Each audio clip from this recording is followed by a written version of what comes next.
Today, I'm going to show you, it's the basics. It's grilling vegetables on the stovetop, where if you don't have a barbecue, you can get the same smokiness, but you're achieving it on your gas stovetop.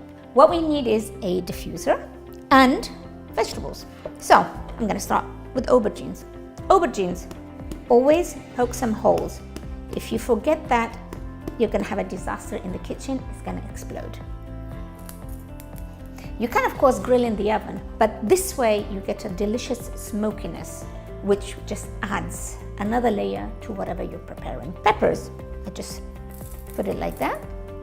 Tomatoes, again, just put them like that and forget. You can do the same with any other vegetables. You want to put onions, peel the onions, take the layers off, again, put them on.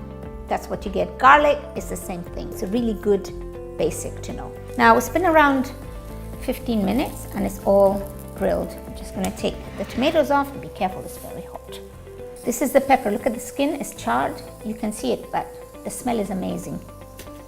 And the aubergine. See how the aubergine is? I just want you, if you poke it, it's really, really soft. That's what you want. Put it in a bowl and then you just cover it, leave it to cool down, and then you peel it. And that's it. Use it as you need it.